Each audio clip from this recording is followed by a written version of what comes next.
प्रेम एक ऐसा भाव जिससे परमात्मा को पाया जा सकता है।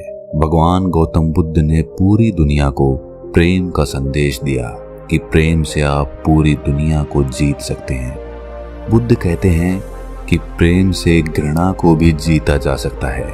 आप खुद सोचें कि आपका मन सबसे ज्यादा क्या चाहता है और इसका जवाब आपको मिलेगा प्रेम, प्रेम, प्रेम। जी हाँ, दुनिया में चाहे पशु हो, पक्षी हो या कोई भी प्राणी हो, हर प्राणी का मन सिर्फ प्रेम चाहता है।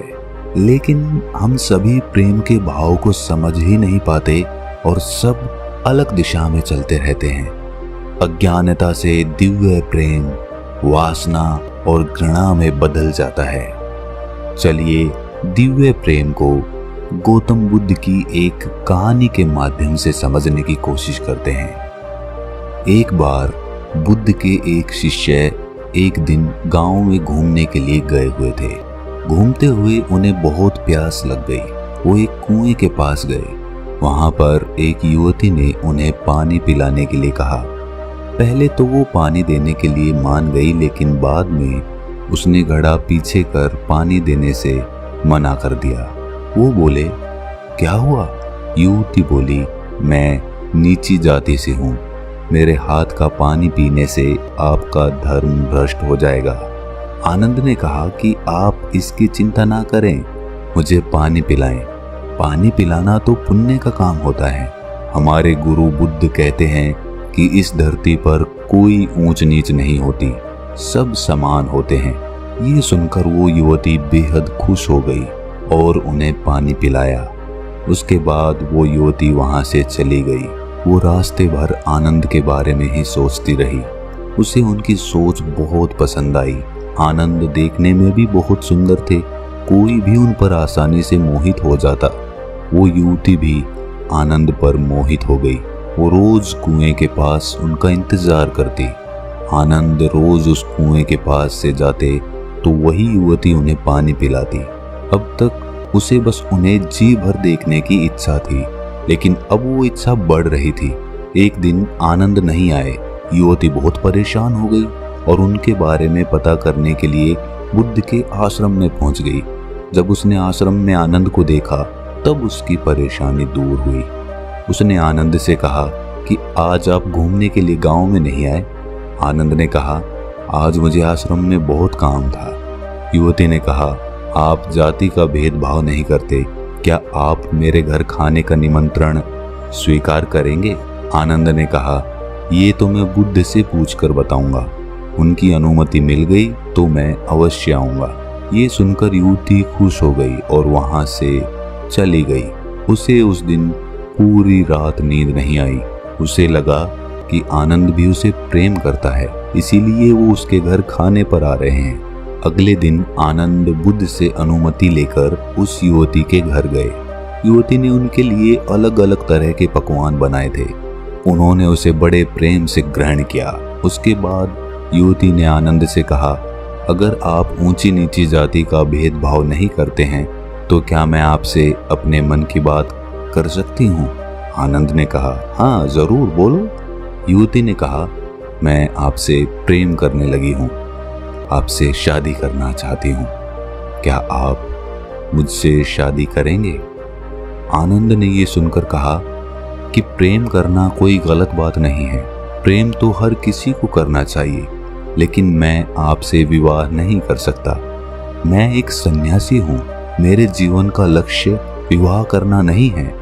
मैं केवल बुद्ध की सेवा करना चाहता हूँ। युवती ने कहा, मैं आपको बुद्ध की सेवा करने से नहीं रोकूंगी, बल्कि आपके साथ मैं भी उनकी सेवा करूंगी। आनंद ने कहा, जो तुम सोच रही हो वो नहीं हो सकता है। और ये कहकर वो वहां से उठकर चले गए। अब वही प्रेम युवती के लिए पीड़ा का कारण बन गया।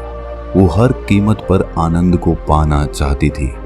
जब ये बात युवती की माँ को पता चली तो उसने एक उपाय सोचा।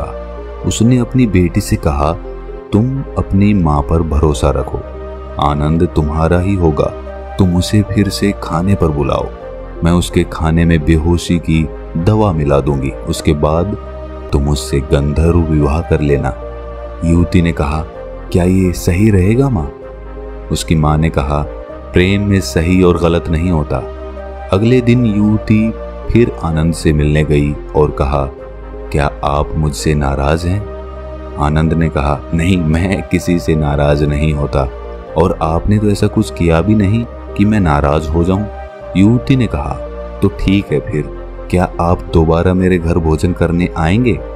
आनंद ने कहा, मैं बुद्ध से अनुमति लेकर अवश्य आऊंगा। अगले दिन आनंद युवती के यहाँ भोजन पर गए। उसने तरह तरह के भोजन आनंद को परोसे और उसमें एक बेहोशी की दवाई मिला दी। आनंद उसे खाते ही बेहोश हो गए। युवती की माता ने कहा, जाओ अब तुम गंधर्व विवाह कर लो, मुझे ये ठीक नहीं लग रहा माँ। युवती की माँ कहती है, अरे सही गलत सोचोगी तो आनंद कभी नहीं मिलेगा। युवती अंदर गई और तैयार होकर बाहर आई। जैसे ही वो वरमाला लेकर आनंद के पास आई, उतने में ही आनंद की बेहोशी टूट गई और युवती को अपने समीप वरमाला के साथ देखा। युवती भी आनंद को इस तरह देखकर घबरा गई। आनंद ने युवती को खुद से दूर किया और बिना कुछ कहे वहां से उठकर चले गए। युवती कुछ भी नहीं कह पाई। उसने अपनी माँ से कहा कि आपके कारण मुझसे वो दूर हो गए हैं। मैं खुद को पापी समझ रही हूँ। मुझे ऐसा नहीं करना चाहिए था। मैंने बहुत बड़ा पाप कर दिया। अब तक वो मेरे हाथ से पानी तो पीते थे, लेकिन अब तो मेरा चेहरा तक नहीं देखेंगे। वो पूरी रात इसी पीड़ा में रही और सोचती रही, दुख मनाती रही। अगले दिन सुबह होते ही वो बुद्ध के आश्रम में पहुंच गई और बुद्ध से कहा कि मुझसे बहुत बड़ा पाप हो गया है, आप मुझे उस पाप की सजा दें। बुद्ध मुस्कुराकर बोले, मुझे आनंद ने तुम्हारे बारे में बताया, तुमने कोई पाप नहीं किया है, तुमने तो प्रेम किया है। युवती बोली, लेकिन आनंद तो मुझसे प्रेम नहीं करते, अब तो वो मुझसे घृणा करेंगे। बुद्ध ने कहा, आनंद तुमसे घृणा नहीं करता, वो किसी से घृणा नहीं करता, वो तो बस प्रेम करता है और वो तुमसे भी प्रेम करता है, वो सबसे प्रेम करता है। तुमने अभी प्रेम की वास्तविकता को समझा ही नहीं है। जो प्रेम करुणा लाए, आसपास शांति लाए, वही सच्चा और दिव्य प्रेम होता है। ऐसा प्रेम कभी खत्म नहीं होता। इसके विपरीत जो प्रेम क्रोध, लालच, क्रूरता को लेकर आए, स्वतंत्रता का हनन करे, मन में पीड़ा और अशांति लेकर आए, गलत काम कराए, इसे प्रेम नहीं कहते, उसे वासना कहते हैं। आनंद में आज भी शांति है, वो आज भी आनंदित है। वो तुमसे मिलकर पहले जितना खुश था, आज भी उतना ही खुश है। वो तुमसे जितना प्रेम करता था, आज भी उतना ही करता है। उसके मन में कोई पीड़ा नहीं है, वो किसी पाप भाव से ग्रसित भी नहीं है। उसका प्रेम वास्तविक है। इसके विपरीत तुम खुद को देखो, जिसे तुम प्रेम कह रही हो, क्या तुम्हें सच में लगता है कि वो वास्तविक प्रेम है? क्या तुम आनंदित हो? क्या तुम्हारे मन में शांति है? क्या तुम्हारे प्रेम ने तुमसे कोई गलत काम नहीं कराया? पहले तुम कितनी खुश थी, आज देखो तुम कितनी पीड़ा में हो। तब तुम कैसे कह सकती हो कि तुम प्रेम करती हो? वो युवती गौतम बुद्ध के चरणों में गिरकर बोली, मुझे क्षमा कर दें, आप सही कहते हैं, मैं प्रेम को समझ ही नहीं पाई। आप मुझे भी अपने संग में शामिल कर लें, मैं भी वास्तविक प्रेम को जानना चाहती हूँ। दोस्तों, हम सभी प्रेम करते हैं। माता पिता, भाई बहन, पति पत्नी, दोस्त, प्रेमी प्रेमिका, सभी को प्रेम चाहिए। लेकिन क्या हम जिस प्रेम के पीछे भागते हैं उसे समझते भी हैं? वास्तव में जिसे हम प्रेम समझ बैठे हैं वो वासना के अलावा कुछ भी नहीं है। अगर आपका प्रेम आपको स्वार्थ की तरफ धकेल रहा है तो आप समझ जाना कि आप प्रेम नहीं करते। ये आपका कोई निजी स्वार्थ है जिसके कारण आप प्रेम का ढोंग कर रहे हैं। वास्तविक प्रेम लेना नहीं, देना सिखाता है और उसे देने में हमें हमेशा सकारात्मक ऊर्जा का अनुभव होगा। कहते हैं एक माँ अपने बच्चे से निस्वार्थ प्रेम करती है। वो अपने बच्चों के लिए सब सुख दुख हंसते हुए जीवन निकाल देती है, लेकिन उन्हें तकलीफ नहीं होने देती। लेकिन वही माँ क्या दूसरे के बच्चों को भी वही प्रेम दे सकती है? अगर हाँ, तो वही वास्तविक निस्वार्थ प्रेम है, और अगर नहीं तो वो लालच से जुड़ा हुआ है। उसे वास्तविक प्रेम नहीं कहा जा सकता।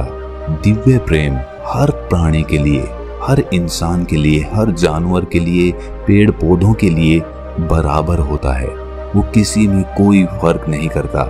और जो हमारा प्रेम होता है, जो वासना से परिपूर्ण होता है, वो प्राणियों में तो क्या, लोगों में भी भेद कर देता है। जैसे मैं उससे ज्यादा प्रेम करता हूँ, इससे कम प्रेम करता हूँ, नहीं, प्रेम तो हर जगह बराबर होता है। तो दिव्य प्रेम की क्या क्या साधनाएं होती हैं, आप मुझसे कमेंट सेक्शन में जरूर पूछें, और उस पर मैं हो सकता है एक अलग से वीडियो भी बनाऊं कि हम दिव्य प्रेम को अपने मन में कैसे जागृत कर सकते हैं। जी हाँ दोस्तों, इसकी भी साधनाएं होती हैं, और साधनाओं के माध्यम से हम दिव्य प्रेम अपने मन में जगा सकते हैं।